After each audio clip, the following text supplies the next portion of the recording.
Comunidad Cristiana Betel de la ciudad de Cuautla, Morelos, abre sus puertas para compartir un mensaje que edificará sus vidas a través de la palabra de Dios.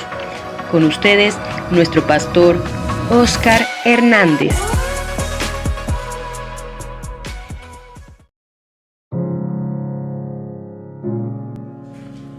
Me da mucho gusto poder llegar hasta el lugar donde te encuentras para compartir un mensaje más de la palabra de nuestro Dios. Hoy hablaremos lo que Pablo nos dice en Romanos 6, muertos al pecado, vivos en Cristo. Dice el versículo 1 que concluiremos, vamos a persistir en el pecado para que la gracia abunde. De ninguna manera, nosotros que hemos muerto al pecado, ¿cómo podemos seguir viviendo en él?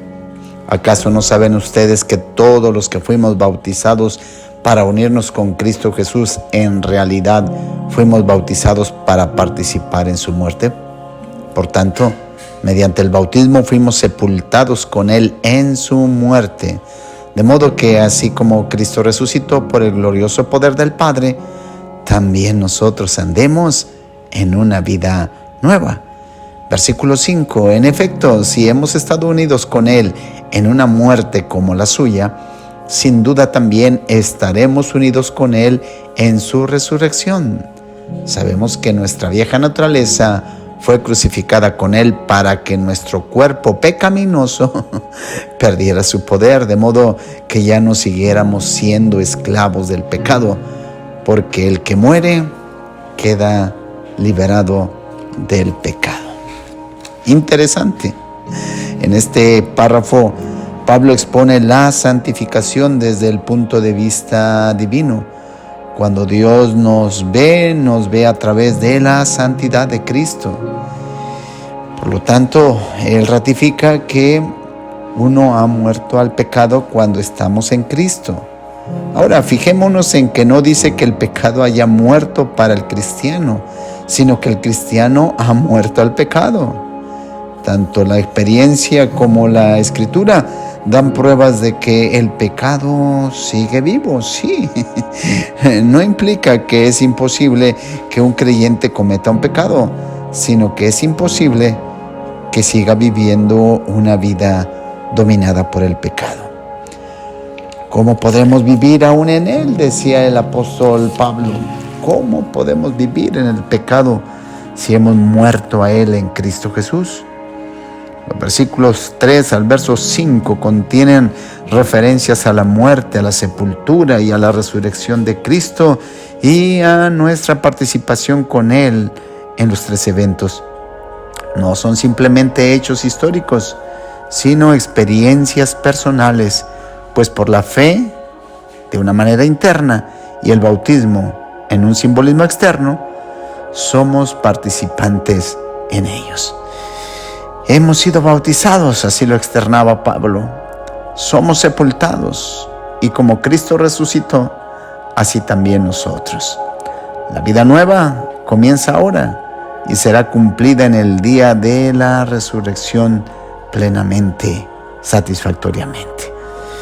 El versículo 3 nos informa que de cuándo ocurrió nuestra muerte al pecado, y es cuando aceptamos que hemos muerto con Cristo en la cruz, sí. El resto de este párrafo nos enseña el significado teológico del bautismo. ¿Qué significado tiene entonces estos simbolismos que expresan sepultura? Sin duda alguna, el sepulcro, cuando pensamos en él, es simbolismo de la irrevocabilidad de la misma muerte. Es el fin de la vida antigua gobernada por nuestra relación con Adán. También expresa la imposibilidad de revivir si no fuera por la intervención divina. Y en este versículo que nos dice, por la gloria del Padre. Sí, aquí, gloria significa poder levantar a los muertos. Termino diciendo esto, que subir de las aguas significa una resurrección. Y significa eso, que el cuerpo de pecado sea destruido a fin de que no sirvamos más al pecado si estamos en Cristo Jesús. El propósito final de Dios es librarnos de la tiranía del pecado. Pero para que suceda eso, el cuerpo de pecado tiene que ser despojado de poder, derrotado, sí. ¿Qué es el cuerpo de pecado? Según Scott, sugiere que significa que es la naturaleza caída, el yo pecaminoso, el viejo hombre.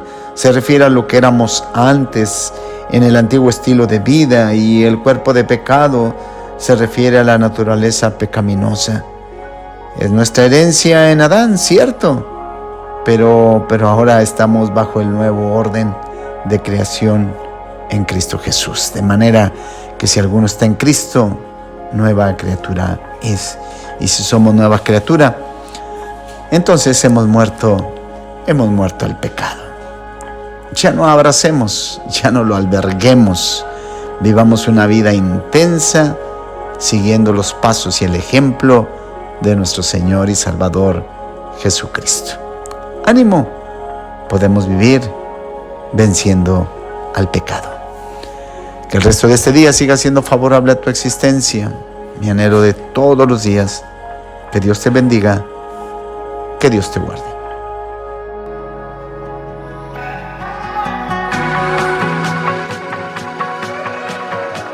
Esperando que haya sido de utilidad este mensaje, deseamos lo mejor para cada uno de ustedes. Búscanos a través de Facebook como Comunidad Cristiana Betel. Hasta pronto.